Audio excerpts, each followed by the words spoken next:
കൊപ്പം വളാഞ്ചേരി പാതയിൽ പാചകവാതക ലോറി മറിഞ്ഞു. അപകടത്തിൽപ്പെട്ടത് ഇന്ത്യൻ ഗ്യാസ് ഏജൻസിയുടെ ലോറി. ഡ്രൈവർ നിസാര പരിക്കുകളോടെ രക്ഷപ്പെട്ടു. തിരുവനന്തപുരം ജില്ലാതല പട്ടയമേള നെയ്യാറ്റിൻകരയിൽ നടന്നു. മന്ത്രി കെ രാജൻ ഉദ്ഘാടനം നിർവഹിച്ചു. 332 പട്ടയങ്ങൾ വിതരണം ചെയ്തു. ഭൂമി തരംമാറ്റ അപേക്ഷകൾ തീർപ്പാക്കുന്നതിന് ഒക്ടോബർ 25 മുതൽ നവംബർ 15 വരെ ജനകീയ അദാലത്ത് നടത്തും.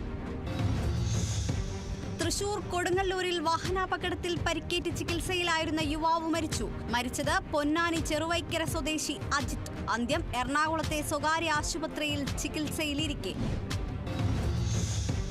ടി.എൻ. ജോയിയുടെ ഓർമ്മദിനം അനുസ്മരിച്ച് അടിയന്തരാവസ്ഥക്കാലത്ത് ജയിൽവാസമനുഷ്ഠിച്ചവർ. തൃശൂർ കൊടുങ്ങല്ലൂരിൽ ഒത്തുചേർന്നത് സംസ്ഥാനത്തിന്റെ വിവിധ ഭാഗങ്ങളിൽ നിന്നെത്തിയ 90 പേർ. Grovasu, Vellathooval Stephen, K N. രാമചന്ദ്രൻ തുടങ്ങി നിരവധി പേർ പങ്കെടുത്തു.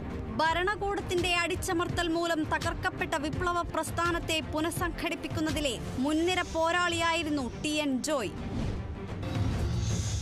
Thrissur Chalakudy school of martial ആർട്സിന്റെ നേതൃത്വത്തിൽ all Kerala karate kung fu colour belt മത്സരം സംഘടിപ്പിച്ചു. എം. അഗസ്റ്റിൻ ഉദ്ഘാടനം നിർവഹിച്ചു. നീതിയും അർപ്പണബോധവുമുള്ള യുവതലമുറയെ വാർത്തെടുക്കാൻ തിരുവനന്തപുരം ആര്യനാട്ടെ ലോ കോളേജിന് കഴിയുമെന്ന് മന്ത്രി വി. ശിവൻകുട്ടി. നെയ്യാറ്റിൻകര രൂപതയുടെ സിൽവർ ജൂബിലി സാക്ഷാത്കാരമായ ലോ കോളേജ് ഉദ്ഘാടനം ചെയ്യുകയായിരുന്നു മന്ത്രി. കോളേജിന്റെ ആശീർവാദം നെയ്യാറ്റിൻകര രൂപതാ മെത്രാൻ റവറന്റ് ഡോക്ടർ വിൻസെന്റ് സാമുവൽ നിർവഹിച്ചു.